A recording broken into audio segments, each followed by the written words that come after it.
Hello everyone, कैसे हो सब लोग? सब बढ़िया। तो पिछले लेक्चर्स में हम लोगों ने पढ़ा था एपोमिक्सिस के बारे में। एपोमिक्सिस में उन्होंने बोला था कि एपोमिक्सिस क्या होता है। बेसिकली यहाँ पे विदाउट फर्टिलाइजेशन हम लोग क्या बनाते हैं, सीड बनाते हैं। तो ये हम लोगों ने बेसिक आइडिया देखा था पिछले लेक्चर्स में। अब यहाँ पे क्या होता है, there are different types of apomixis जिसको हम लोग यहाँ पे डिस्कस करेंगे। तो ये जो डिफरेंट टाइप्स ऑफ एपोमिक्सिस है यहाँ पे, अब ये in different types of apomixis को जनरली यहाँ पे एग्रीकल्चर में यूज़ किया जाता है ताकि वहाँ पे बार बार हाइब्रिड सीड्स वगैरह खरीदने की ज़रूरत ना पड़े। तो अगर हम लोग एक नॉर्मल कंडीशन देखें, यानी हम लोग नॉर्मली अगर देखें कि क्या होता है कि जब प्लांट्स में वहाँ पे क्या होता है, एग बनता है, वहाँ पे क्या होगा, देयर इज पॉलिनेशन होगा। पॉलिनेशन के टाइम क्या होगा, फर्टिलाइजेशन होगा। फर्टिलाइजेशन के बाद फाइनली क्या बनता है, सीड बनता है, देन फ्रूट बनता है। उस सीड का जब जर्मिनेशन होगा तो वहाँ क्या होगा, पूरा एक प्लांट का फॉर्मेशन होता है। तो अगर इस नॉर्मल कंडीशन को फिर से हम लोग रिवाइज करें तो यहाँ पे क्या है, there is presence of ovule. और ओव्यूल में दो तरह के स्ट्रक्चर्स होते हैं। एक तो क्या होता है, देयर इज स्पोरोजिनस टिश्यू। हमने भी बोला था कि स्पोरोजिनस टिश्यू बेसिकली क्या होता है, दे आर न्यूसेलर सेल्स ही होते हैं जो क्या हो गए हैं, यहाँ पे डिफ्रेंशिएट कर गए हैं और इन्होंने एक पैरेनकाइमेटल सेल्स बनाए, इन्हीं को क्या बोलते हैं, स्पोरोजिनस टिश्यू।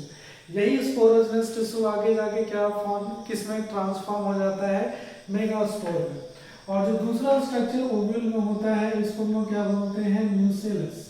जो बाकी के जो सेल्स बच गए न्यूसेलस या, और जो बच गया यहाँ पे क्या हो गया, देयर इज इंटेगुमेंट्स। तो दूसरा क्या बच गया, इंटेगुमेंट्स। अब क्योंकि न्यूसेलस और इंटेगुमेंट्स आगे जाके यहाँ पे रिप्रोडक्शन यानी फर्टिलाइजेशन में कोई भी रोल नहीं प्ले कर रहा है, इससे किसी भी तरह का जर्म सेल वगैरह का फॉर्मेशन नहीं हो रहा है, तो हम इनको क्या बोलते हैं, दीज आर द वेजिटेटिव, या हम इसको क्या बोलते हैं, somatic. These are somatic cells. तो इसमें जो सेल्स होंगे वो कैसे होंगे, सोमैटिक सेल्स होंगे। लेकिन जो स्पोरोजिनस टिश्यू है, इस स्पोरोजिनस टिश्यू में क्या होता है, ये स्पोरोजिनस टिश्यू आगे जाके ट्रांसफॉर्म हो जाएगा किसमें, मेगास्पोर मदर सेल, जिसको हम लोग क्या बोल रहे हैं, एमएमसी। इस मेगास्पोर मदर सेल में क्या होता है, मियोसिस होता है। सो इस मेगास्पोर मदर सेल में जब मियोसिस होता है तो ये क्या फॉर्म करता है, मेगास्पोर। सो ये क्या फॉर्म करेगा, मेगास्पोर। सो ये जो स्पोरोजिनस टिश्यू था इससे क्या, ये किसमें ट्रांसफॉर्म हुआ, मेगास्पोर मदर सेल में। मेगास्पोर मदर सेल में जब मियोसिस हुआ तो ये किसमें कन्वर्ट हो गया, मेगास्पोर में। मेगास्पोर आगे जाके यहाँ पे क्या बनाएगा, it form the embryo sac. ये क्या फॉर्म करेगा, एम्ब्रायो सैक, जिसको हम लोग फीमेल गैमेटोफाइट बोलते हैं। इस एम्ब्रायो सैक में क्या होता है, there is presence of egg. तो यहाँ पे कितने एग होते हैं, एक एग होगा। और ये जो एग होगा, एग किसके साथ फ्यूजन करेगा, स्पर्म। हम लोग यहाँ पे स्पर्म पॉलन ग्लैंड्स को बोल सकते हैं। तो यहाँ पे क्या होगा, there is fusion with sperm. और जब यहाँ पे फ्यूजन होगा तो इस प्रोसेस को हम लोग क्या बोलेंगे, फर्टिलाइजेशन। तो इस प्रोसेस को हम लोग क्या बोलेंगे, फर्टिलाइजेशन। और इस फर्टिलाइजेशन के बाद यहाँ पे क्या होगा, एम्ब्रायो फॉर्म होगा। एम्ब्रायो से सीड फॉर्म होगा और सीड से यहाँ पे न्यू प्लांट का यहाँ पे क्या हो जाएगा, फॉर्मेशन हो जाएगा। सो ये बेसिक एक मतलब जनरल जो हम लोग, अगर हम लोग फर्टिलाइजेशन की बात कर रहे हैं तो हम लोग, क्योंकि एपोमिक्सिस में लोग क्या बोलते हैं, सीड का फॉर्मेशन तो होता है बट वहां पर फर्टिलाइजेशन नहीं होगा। ये हम लोग एक नॉर्मल रूट हम लोग देख रहे हैं जिसके थ्रू यहाँ पे सीड का फॉर्मेशन हो रहा है। सो ये सब चीज हम लोगों ने बेसिकली बहुत डिटेल में पढ़ रखा है, इसको एक बार हम लोग रिवाइज कर रहे हैं। अब इन्हीं सारे कंडीशंस में, अब इन्हीं से अलग जब कुछ प्रोसेस होगा, कहीं पर मियोसिस नहीं होगा। हालांकि अब आगे जितने भी कंडीशंस हम लोग एपोमिक्सिस यानी सीडलेस जो वैरायटी है जो सीड बनाने का जो प्रोसेस है विदाउट फर्टिलाइजेशन, उसके डिफरेंट कंडीशंस हो सकते हैं, अलग अलग कंडीशंस में वो सीड का फॉर्मेशन हो सकता है विदाउट फर्टिलाइजेशन। तो वो अब हम लोग देखते हैं कौन कौन से कंडीशन ऐसे हो सकते हैं। तो आई थिंक ये वाला चीज आई थिंक यहाँ पे समझ में आ रहा हो, ठीक है। सो अब हम लोग देखते हैं डिफरेंट कंडीशंस के बारे में। तो हम लोग यहाँ पे सबसे पहला कंडीशन डिस्कस करते हैं, दैट इज कंडीशन 1, जिसमें हम लोग सीड का फॉर्मेशन करेंगे without fertilisation.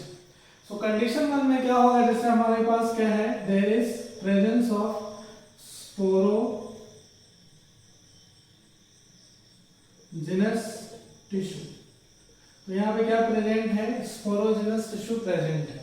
Sporogenous tissue as usual यहाँ पे क्या हुआ, it gets converted into the megaspore mother cell. इस मेगास्पोर मदर सेल में यहाँ पे क्या हुआ, मियोसिस हुआ। यहाँ पे क्या हुआ, मियोसिस हुआ, और मेगास्पोर मदर सेल किसमें कन्वर्ट हो गया, मेगास्पोर। मेगास्पोर मदर सेल किसमें कन्वर्ट हो गया, मेगास्पोर में। अब ये जो मेगास्पोर होगा, ये क्या फॉर्म करेगा, this forms the embryo site. अब इससे क्या फॉर्म होगा, एम्ब्रायो साइट। अब यहाँ पे क्या होगा, अब हम लोग नॉर्मल अगर देखें तो इस एम्ब्रायो साइट में जो एग होगा उसमें फर्टिलाइजेशन होगा, वो आगे जाके किसमें कन्वर्ट हो जाएगा, सीड। लेकिन अब ये embryo site without any fertilisation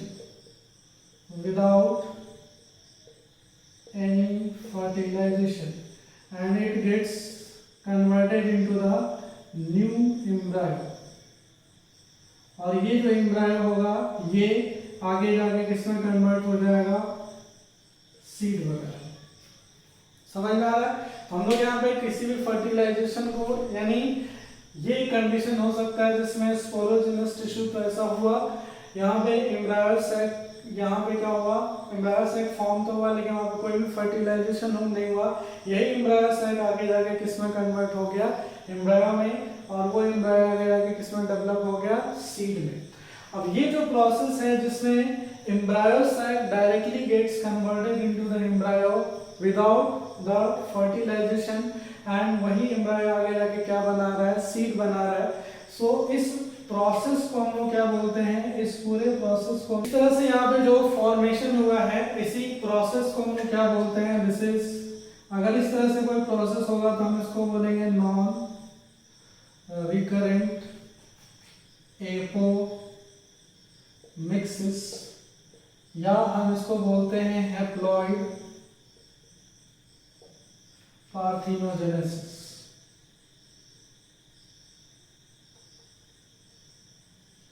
haploid parthenogenesis.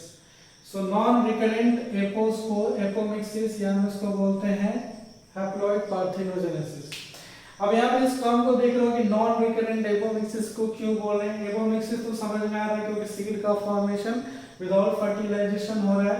Parthenogenesis के बारे में भी पता होगा, पार्थिनोजेनेसिस किसको बोलते हैं, कि formation of new individual without the fertilization. तो यहाँ पे इस सीड का जो जर्मिनेशन होगा तो नया इंडिविजुअल यहाँ पे फॉर्म होगा, लेकिन ये नया इंडिविजुअल विदाउट फर्टिलाइजेशन बनाया तो ये भी क्या हो जाएगा, पार्थिनोजेनेसिस। अब इसको हम लोग हैप्लॉइड पार्थिनोजेनेसिस क्यों बोल रहे हैं, देखो ये मेगास्पोर मदर सेल जो है ये कैसा है, 2n है, और मेगास्पोर कैसा है, n है। यही n वाला किसमें कन्वर्ट हो गया, एम्ब्रायो में, क्योंकि यहाँ पे कोई भी फर्टिलाइजेशन नहीं हुआ तो एम्ब्रायो कैसा होगा, ये भी क्या होगा, m होगा। इसीलिए हम इसको क्या बोल रहे हैं, this is called haploid. And single n है, यानी ऐसा हैप्लॉइड स्टेज है, तो हम इसको क्या बोलेंगे, हैप्लॉइड पार्थिनोजेनेसिस। यानी ये सारा जो भी होगा वो कैसा होगा, it will be the haploid, ना कि क्या होगा, डिप्लॉइड होगा। सो आई थिंक हैप्लॉइड पार्थिनोजेनेसिस यहाँ पे क्यों बोल रहे हैं, ये टर्म समझ में आ रहा है। अब इसको नॉन रिकरेंट एपोमिक्सिस क्यों बोल रहे हैं। नॉन रिकरेंट मतलब क्या होता है, एक ही बार हुआ, अगली बार नहीं होगा।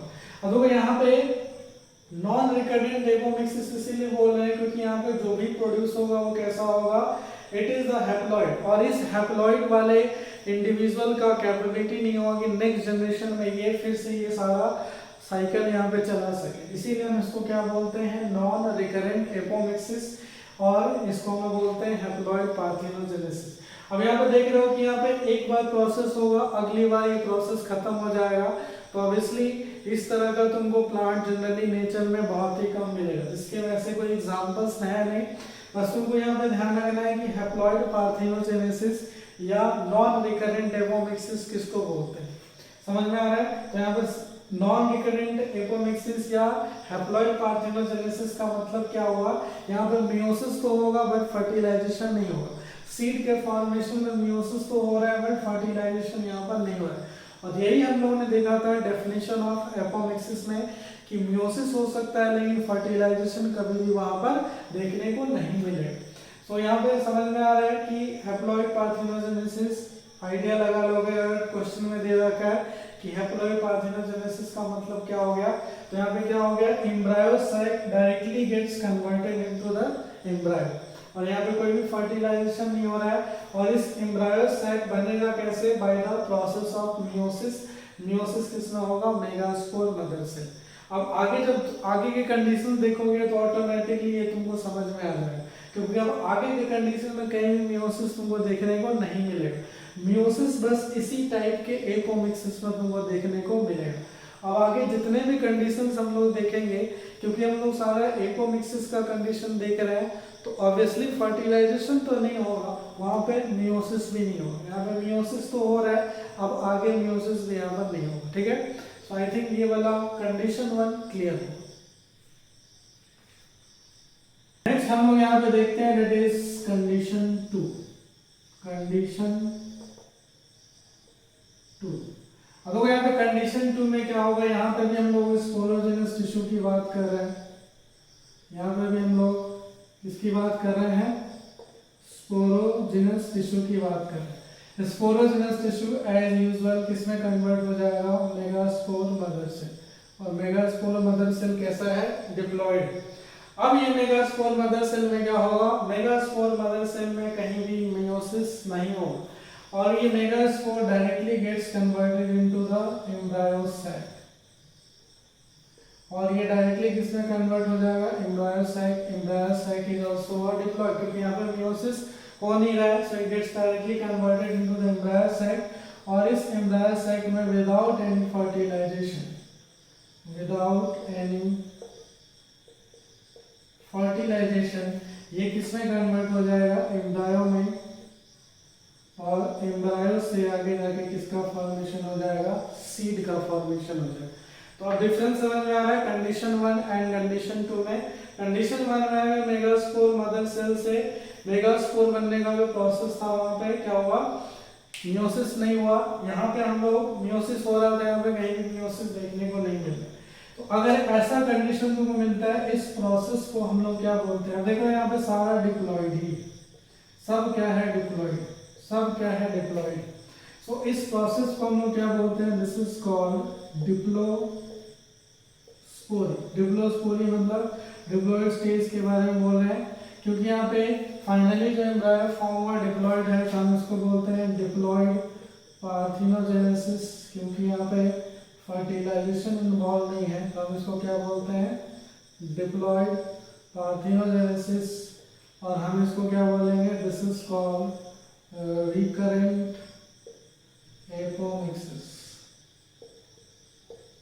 रिकरेंट एपोमिक्सिस या इसी को हम लोग बोलते हैं जनरेटिव एपोमिक्सिस।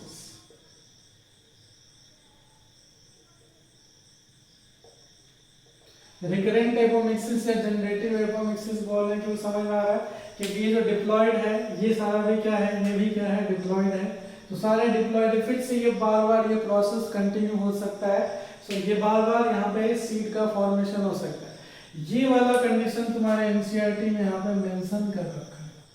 एनसीईआरटी में मेंशन कर रखा है कि डायरेक्टली यहाँ पे एम्ब्रायो सैक का फॉर्मेशन हो सकता है विदाउट मियोसिस, एंड ये एम्ब्रायो सैक एम्ब्रायो में कन्वर्ट हो सकता है, and that embryo gets converted into seed. तो ये वाला दे रखा है तुम्हारे एनसीईआरटी में, इस चीज को तुमको यहाँ पे याद रखना है।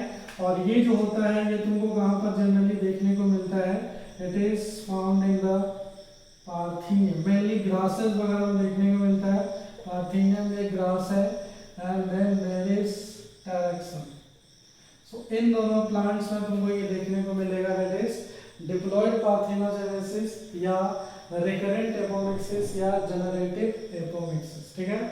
So this is condition 2। तो इसके थ्रू हम लोग यहाँ पे बार बार सीड का फॉर्मेशन कर सकते हैं विदाउट एनी, यहाँ पे देखो यहाँ पे सीड का फॉर्मेशन हो रहा है विदाउट एनी फर्टिलाइजेशन, और ये जनरेशन टू जनरेशन यहाँ पे कंटिन्यू होगा।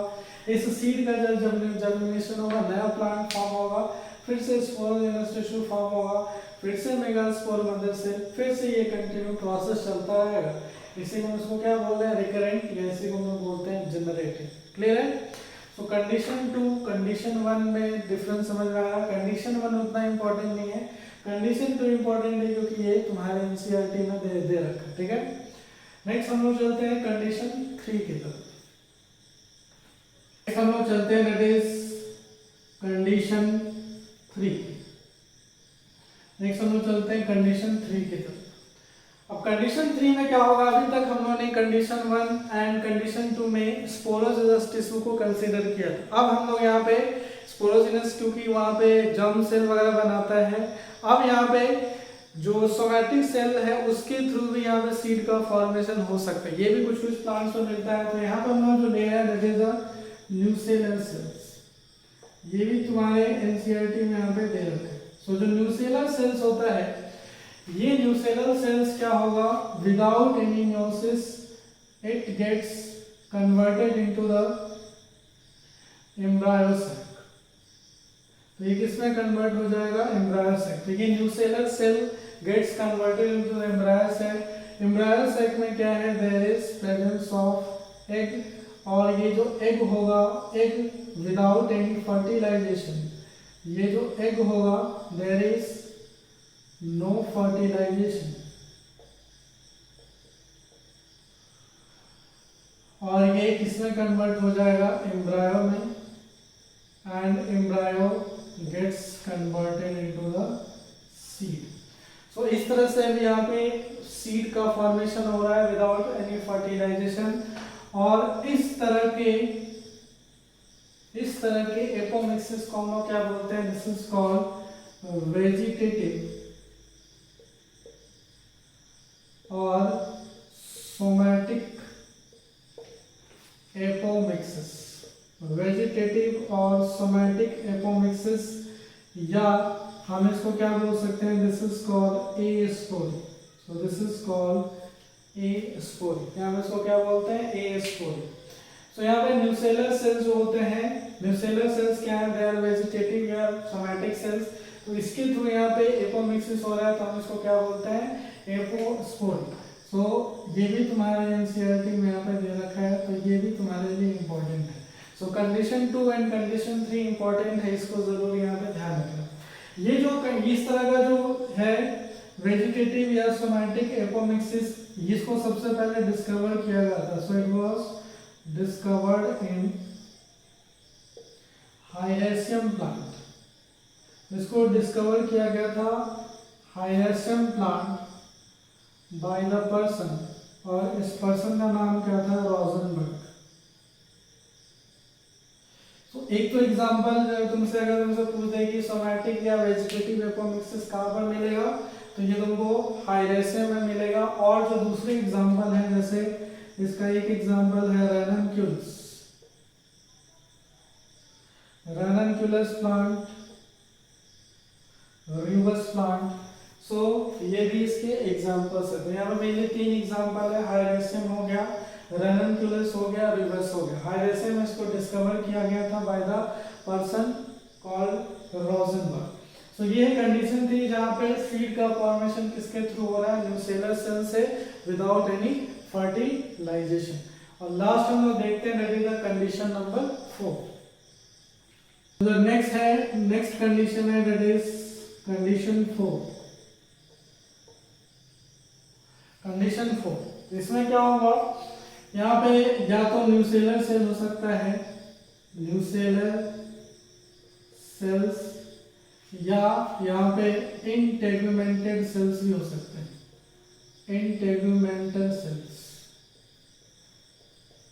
अब इन सेल्स में क्या होगा, there is no meiosis, there is no meiosis and no fertilization. तो ना तो यहाँ पे मियोसिस हो रहा है, ना तो यहाँ पे क्या हो रहा है, फर्टिलाइजेशन हो रहा है, और ये directly gets converted into the embryo. मैंने यहाँ पे डायरेक्टली लिख लिया है, अगर एक पूरा स्टेप के थ्रू जाओगे तो एम्ब्रायो सैक बनेगा, उससे फिर egg converts into the embryo. मैंने डायरेक्टली यहाँ पे लिख दिया, और ये एम्ब्रायो किसमें कन्वर्ट हो जाएगा, this is converts into the seed. इस तरह के प्रोसेस को हम लोग क्या बोलते हैं, this is called adventive embryony. This is called adventive embryony. So this is called adventive embryon, ठीक है। इस तरह का तुमको मेनली मिलेगा कहाँ पे, it is found in citrus, mango and Opuntia plant. Citrus, mango and Opuntia plant. So ये सारे कंडीशन है, जिसमें से कंडीशन 2 एंड कंडीशन 3 तुम्हारे एनसीईआरटी में यहाँ पे दे रखा है, मेनली उसको यहाँ पे जरूर यहाँ पे ध्यान में रख लेना। बाकी अगर नहीं भी याद है तो चलेगा। कंडीशन 1 उतना इंपॉर्टेंट नहीं है, कंडीशन 2, 3, 4 थोड़ा बहुत इंपॉर्टेंट है, क्योंकि उसमें कुछ एग्जांपल्स है तो वहां से तुमसे पूछ सकता है। हालांकि कंडीशन 1 अब समझ में आ रहा होगा, एक ऐसा कंडीशन जहाँ पे एक वही कंडीशन यहाँ पे मियोसिस हो रहा है, हालांकि फर्टिलाइजेशन तो कहीं पर भी नहीं होगा, लेकिन मियोसिस अगर हो भी रहा है तो उसी कंडीशन में होगा, ठीक है। So this is about the apomixis. तो एपोमिक्सिस मतलब क्या हुआ, फॉर्मेशन ऑफ सीड हो रहा है लेकिन वहां पे कोई भी फर्टिलाइजेशन यहाँ पर नहीं हो रहा है। और एपोमिक्सिस के बहुत सारे यहाँ पे एडवांटेज हैं कि एपोमिक्सिस, क्योंकि यहाँ पे मियोसिस मोस्टली मियोसिस नहीं हो रहा है, फर्टिलाइजेशन भी नहीं हो रहा है, तो यहाँ पे सेग्रीगेशन ऑफ कैरेक्टर नहीं होगा, तो उसी सीड को हम लोग बार बार वहां पर यूज कर सकते हैं, ठीक है। नेक्स्ट यहाँ पे एक कंसेप्ट है, that is about the polyembryony. So next हम लोग देखते हैं about the polyembryony. Next concept है इसमें, that is about polyembryony. तो नाम नहीं समझ में आया, पॉली एम्ब्रायोन यानी एक से ज्यादा अगर एम्ब्रायो का फॉर्मेशन हो रहा है तो इसी कंडीशन को हम लोग क्या बोलते हैं, that is called polyembryony. तो इसका सिंपल सा डेफिनेशन हो गया जाएगा, formation of more than one embryo is called polyembryony. So polyembryony को सबसे पहले यहाँ पे डिस्कवर किया था किसने, लीवेनहॉग ने इन द सिट्रस प्लांट। ये पॉली एम्ब्रायोनी मोर कॉमन तुमको ज्यादातर जिम्नोस्पर्म में मिलेगा, एंजियोस्पर्म में बहुत कम ही देखने को मिलता है, ज्यादातर तुमको कहां पर देखने को मिलेगा, जिम्नोस्पर्म। तो पॉली एम्ब्रायोनी का मतलब क्या हो गया, that is formation of more than one embryo, इसी को हम लोग क्या बोलेंगे, poly embryo. So it was first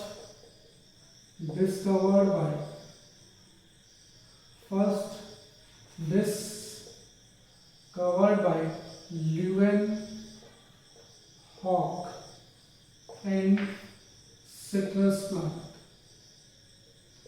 It was first discovered by Leeuwenhoek in citrus plant. ये जो पॉली एम्ब्रायोनी है, it is more commonly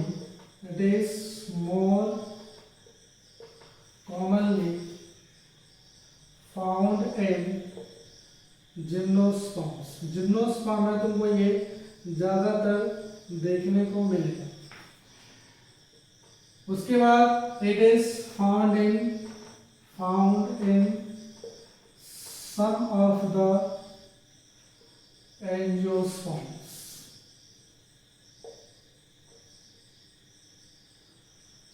the angiosperms. अब ये पॉली एम्ब्रायोनी के there are different types of polyembryony according to different basis. तो अब इसके हम लोग टाइप्स वगैरह के बारे में देखते हैं कि पॉली एम्ब्रायोनी के यहाँ पे कौन कौन से यहाँ पे टाइप्स होते हैं। एक टाइप होता है it is called simple polyembryony, और एक होता है adventive polyembryony. Adventive polyembryony वही होता है जो अभी हम लोगों ने कंडीशन 1-4 में देखा था। तो अगर यहाँ पर न्यूसेलर या इंटेगमेंटेड सेल से अगर एक से ज्यादा एम्ब्रायो का फॉर्मेशन हो जाए तो उसी कंडीशन को हम लोग क्या बोलते हैं, उसी कंडीशन को एडवेंटिव पॉली एम्ब्रायोनी बोलेंगे। तो सेम एग्जांपल यहाँ पे एप्लीकेबल हो जाएगा, सिट्रस हो जाएगा, मैंगो हो जाएगा, अपुन्सिया हो जाएगा। सिंपल पॉलीमराइनी का मतलब क्या होता है? सिंपल पॉलीमराइनी का मतलब होता है अगर एक से ज्यादा एम्ब्रायो सैक का फॉर्मेशन हो जाए। अगर बाय चांस अगर एक से ज्यादा एम्ब्रायो सैक का फॉर्मेशन हो गया, तो अगर एक से ज्यादा एम्ब्रायो सैक फॉर्म होगा तो ऑब्वियसली एक से ज्यादा क्या होगा वहां पे, एक से ज्यादा वहां पे एक फॉर्म होगा, और उस एक से ज्यादा एक का जब फर्टिलाइजेशन होगा तो ऑब्वियसली एक से ज्यादा एम्ब्रायो फॉर्म होंगे, तो उसको हम लोग क्या बोल देते हैं? सिंपल पॉलीमराइनी। सो सिंपल पॉलीमराइनी कहने का मतलब क्या हो गया कि it is due to the formation of more than one embryo sac. और एडवेंटिव पॉलीमराइनी कहने का मतलब क्या है? वहां पे बेसिकली ये होगा किसकी वजह से? इंटेगुमेंटेड या न्यूसेलर सेल जब एक से ज्यादा एम्ब्रायो का यहाँ पे फॉर्मेशन कर दे। ठीक है, सो इसको टाइप्स को हम लोग यहाँ पर देखते हैं। तो अगर हमने इसके टाइप्स देखे तो एक तो टाइप होता है दैट इज, इसको हम बोलते हैं सिंपल पॉली एम्ब्रायोनी। एक तो हो जाएगा सिंपल पॉली एम्ब्रायोनी और दूसरा हो जाएगा that is adventive polyembryony. Adventive polyembryony, so simple polyembryony and adventive polyembryony. तो सिंपल पॉली एम्ब्रायोनी कैसे फॉर्म होगा? So it is due to it is the formation of more than one embryo due to fusion of more than one egg and more than one embryo sac। Clear है? Statement clear होगा I think. तो obviously यहाँ पे एक से ज्यादा embryo sac है तो एक से ज्यादा एग होगा, एक से ज्यादा एग का फ्यूजन होगा तो एक से ज्यादा यहाँ पे क्या होंगे? एम्ब्रायो का फॉर्मेशन होगा। तो इसको बोलते हैं सिंपल पॉलीमराइनी, और ये मेनली तुमको देखने को कहाँ पे मिलता है? It is found in onion. ये तुमको अनियन में देखने को मिलेगा। एडवेंटिव पॉलीमराइनी कहने का मतलब formation of more than one embryo by nucellar or integumented cells। integumental cells, इसी को हम लोग क्या बोलते हैं? Adventive polyembryony. इसका एग्जांपल वही हो जाएगा that is citrus, mango. Adventive embryony वाला एग्जांपल इसमें हो जाएगा सिट्रस, मैंगो एंड अपुल्सिया। ठीक है, सो दिस इज द, एक तो इस तरह से टाइप हो गया सिंपल पॉलीमराइनी और दूसरा हो जाएगा एडवेंटिव पॉलीमराइनी। फिर एक होता है ट्रू पॉलीमराइनी और एक होता है फॉल्स पॉलीमराइनी। सो ट्रू पॉलीमराइनी क्या होता है, फॉल्स पॉलीमराइनी क्या होता है, उसको हम लोग यहाँ पर देख लेते हैं। नेक्स्ट अगर हम यहाँ पे टाइप्स की बात करें, एक होता है यहाँ पे, इसको बोलते हैं ट्रू पॉली एम्ब्रायोनी, और दूसरा होता है इसको बोलते हैं फॉल्स, या हम इसको बोलते हैं स्यूडो पॉली एम्ब्रायोनी। तो सबसे पहले हम इसमें देखते हैं that is about the true polyembryony. True polyembryony, so true polyembryony में क्या होता है? Actually there is a single ovule, एक ओव्यूल है।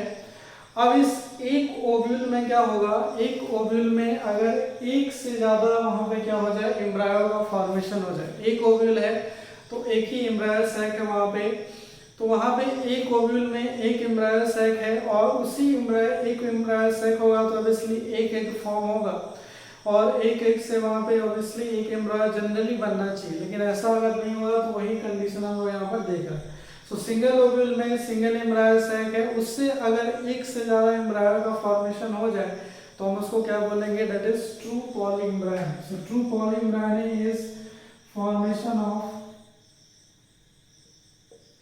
formation of more than one embryo from single embryo sac, from single embryo sac in the single ovule। तो इसी condition को हम लोग क्या बोलते हैं, ट्रू पॉलीम्ब्राइन। अभी किस किस कंडीशन में हो सकता है, so it can occur due to, so mainly इसके तीन कंडीशन है। तो पहला जो कंडीशन है due to cleavage of zygote.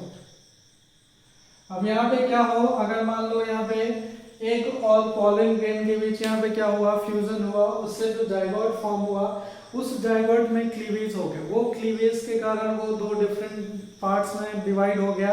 और क्योंकि जाइगोट टोटिपोटेंट होता है, उसके पास ऐसे सेल्स होते हैं जो पूरी ऑर्गेनिज्म को बनाने का कैपेसिटी रखेगा, तो ऑब्वियसली हर पार्ट से एक नया एम्ब्रायो डेवलप हो जाएगा।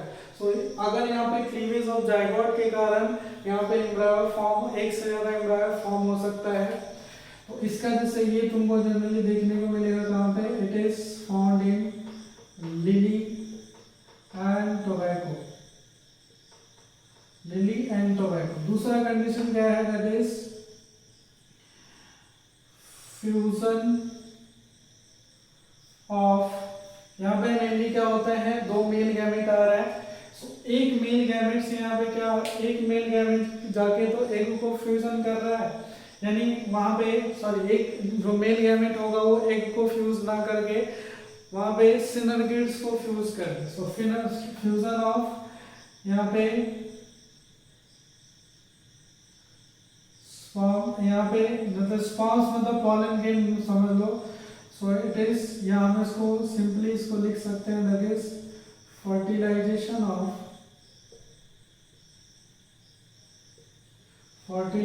ऑफ सिनर्गिड्स। सिनर्गिड्स में कितने सेल्स होते हैं, बेसिकली यहाँ पे दो तीन सेल्स होते हैं। एक तो यहाँ पे डिजेनरेट करता है, बाकी जब पॉलन ट्यूब एंटर हो रहा है, फिर जब बाकी में दोनों भी रीजेनरेट कर जाता है। लेकिन जो पॉलन ट्यूब के एंट्री के टाइम जो दो बन रहा है, दो है, वो ऐसे ही रहेगा, उसमें फ्यूजन हो जाए, तो उसके कारण भी एक से ज्यादा एम्ब्रायो फॉर्म हो सकते हैं। इसका जैसे एग्जांपल हो गया, that is lily and एरिस्टोलोशिया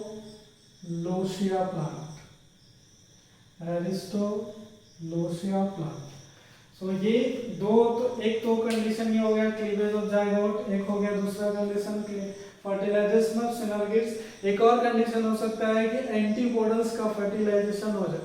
so antipodals के पास तीन एंटीपोडल सेल है, उनका फर्टिलाइजेशन हो जाएगा, तीन एम्ब्रायो का वहां पर फॉर्मेशन हो जाएगा। सो इस तरह से हम लोग, तो तीसरा कंडीशन क्या हो जाएगा, by the fertilization of antipodals. ठीक है, तीसरा कंडीशन यहाँ पे क्या है, that is the fertilization of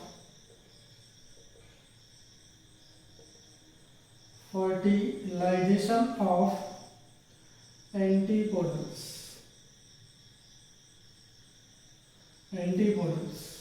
और इसका एग्जांपल है लिली। सो लिली में देख रहे हो तीनों तरह का, यहाँ पे तीनों तरह से एक से ज्यादा एम्ब्रायो यहाँ पे फॉर्म हो सकते हैं। So this is about the true polyembryo. Next है यहाँ पे, that is false पॉलीम्ब्रायो।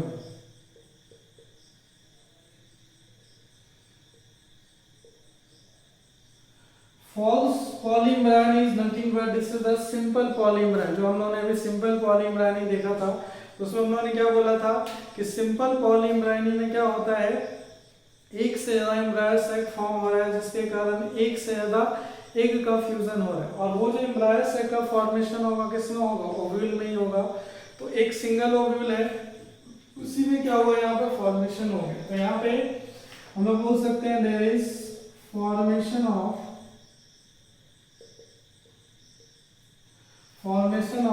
More than one embryo from different embryo embryosacks in a single ovule, in a single ovule। समझ में आ रहा है? So this is the false polyembryony. इसका example वही हो जाएगा, इसका एग्जांपल वही लगेगा अनियन, क्योंकि it is similar to the that is the simple polyembryony. तो इसका भी एग्जांपल क्या हो जाएगा? अनियन ही हो जाएगा। सो इसके साथ ये जो पॉलीमर वाला कंसेप्ट था यहाँ पे कंप्लीट हो गया। तो इसके साथ हम लोगों ने मोस्ट ऑफ द पार्ट था, ऑलमोस्ट हम लोग यहाँ पे जो sexual reproduction in flowering plants है कंप्लीट हो गया। अब इसमें एक दो टॉपिक छूट गया था, एक तो था दैट वाज एपिजल जर्मिनेशन और एक था विविपेरस जर्मिनेशन। उसको भी हम लोग डिस्कस कर लेते हैं, वो छूट गया था, उसको हम यहाँ पे इंक्लूड कर देते हैं। अगर हम लोग एपिजियल जर्मिनेशन की बात करें, एपिजियल जर्मिनेशन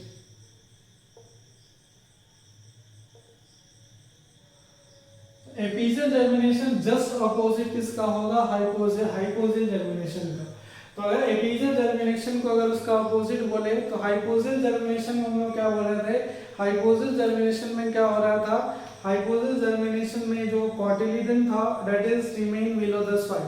यहाँ पे क्योंकि एपी वर्ड यूज कर रहे हैं तो अबव द सॉइल। पहला पॉइंट इसमें क्या हो जाएगा?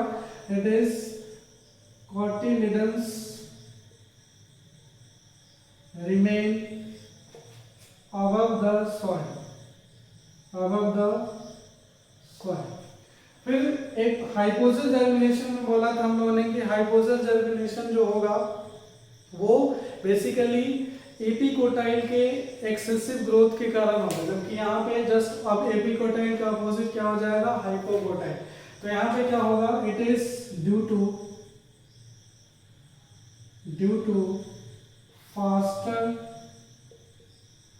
faster growth and elongation of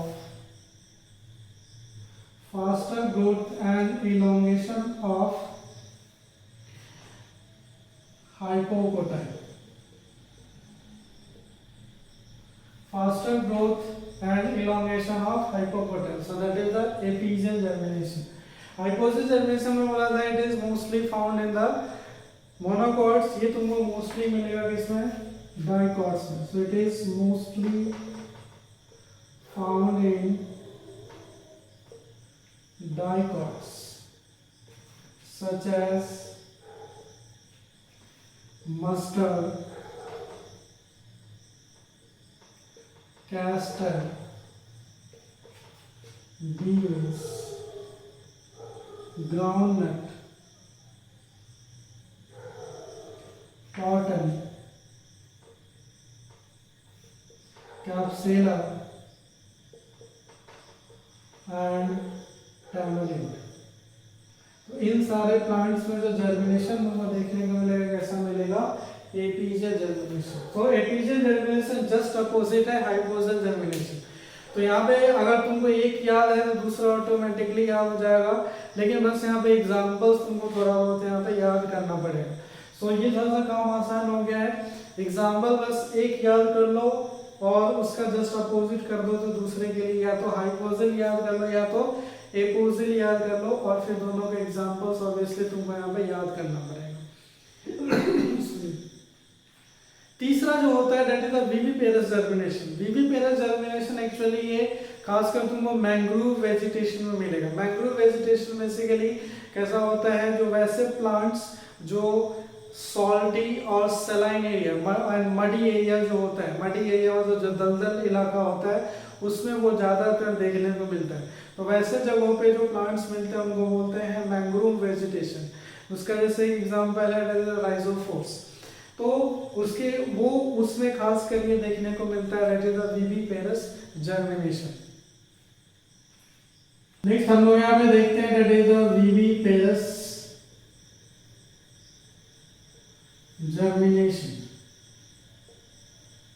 viviparous germination, viviparous germination जो होता है it is mainly found in, so it is found in mangrove vegetation. तो ये कहाँ पर देखने को मिलेगा तुमको? मैंग्रोव वेजिटेशन में मिलेगा। और मैंग्रोव वेजिटेशन का क्या खासियत होता है? ये मैंग्रोव वेजिटेशन जो होता है it is mainly found in marshy areas having high salinity। salinity कहने का मतलब सॉल्ट कंसंट्रेशन वहां पर क्या होगा? ज्यादा होगा। सो जनरली ओशन के आसपास होगा। उसके बाद एक और खासियत क्या होता है यहाँ पे? ऑक्सीजन का डेफिशिएंसी होता है। यहाँ पे ऑक्सीजन की क्या होगी? डेफिशिएंसी यहाँ पर होगी। और ऐसे यहाँ पे जो प्लांट्स होते हैं इन प्लांट्स को हम बोलते हैं राइजोफोर। अब यहाँ पे राइजोफोर के अलग अलग एग्जांपल हो सकते हैं। इस कलेक्टिवली इन सारे प्लांट्स को हम लोग क्या बोलते हैं? राइजोफोर। अब जैसे यहाँ पे छोटा सा हम लोग यहाँ पे एग्जांपल देखते हैं। जैसे मान लो ये कोई पेड़ है, मान लो ये कोई प्लांट है, और इस प्लांट में क्या लगा हुआ है? ये फ्रूट लगा। सो ये फ्रूट लगा और इस फ्रूट के अंदर क्या होगा? सीड होगा। सो विविपेरस जर्मिनेशन में होता क्या है? विविपेरस जर्मिनेशन में ये होता है, ये जो फ्रूट होता है जब प्लांट बॉडी से लगा हुआ है उसी दौरान इस फ्रूट के अंदर जो सीड होगा वो क्या कर जाएगा? जर्मिनेट कर जाएगा। और जैसे ये फ्रूट नीचे आएगा वो नए प्लांट्स का वहां पे फॉर्मेशन कर देगा। अब यहाँ पे देख रहे हो ये दूसरे प्लांट के सीड से अलग है। दूसरे प्लांट के सीड में क्या होता है? उस सीड को ले जाके वहां पे क्या किया जाता है? सॉइल के अंदर डाला जाता है। फिर वहां पे जब उसको फेवरेबल कंडीशन मिलेगा वहां पे क्या हो जाएगा? वो जर्मिनेट कर जाएगा। तो वहां पे एक और चीज हमको देखने को मिल रहा है, जब तक हम लोग उस सीड को सॉइल में नहीं डाल रहे हैं तब तक उस सीड के अंदर जो एम्ब्रायो होगा वो कैसा रहेगा? इनएक्टिव स्टेट में होगा। जैसे वो सॉइल के अंदर जाएगा उसको सारे कंडीशंस मिलेंगे, वो एक्टिव हो जाएगा और नए प्लांट्स का फॉर्मेशन कर देगा। यहाँ पे वो कंडीशन भी क्या होगा? एब्सेंट होगा। तो यहाँ पे एम्ब्रायो क्या होता है? हमेशा एक्टिव, क्योंकि जर्मिनेट कर चुका है तो इसलिए एम्ब्रायो क्या रहेगा? एक्टिव फेज में ही रहेगा। जैसे वो नीचे आएगा वो नए प्लांट्स का फॉर्मेशन कर देगा। तो यहाँ पे क्या हो रहा है? यहाँ पे क्या हो रहा है? सीड जर्मिनेशन takes place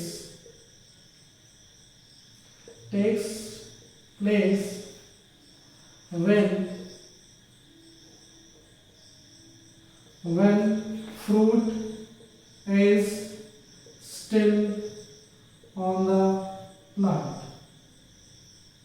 तो जब प्लांट में सीड होगा उससे फ्रूट होगा उसी टाइम ये सीड जर्मिनेट कर चुका है। तो यहाँ पे क्या होगा? There is no inactive or resting phase of embryo का कोई भी रेस्टिंग या इनएक्टिव फेज नहीं होता है। ऐसा जैसे कुछ प्लांट जैसे हो गया रहते हैं एविसेनिया एक राइजोफोर प्लांट है। फिर यहाँ पे रहते था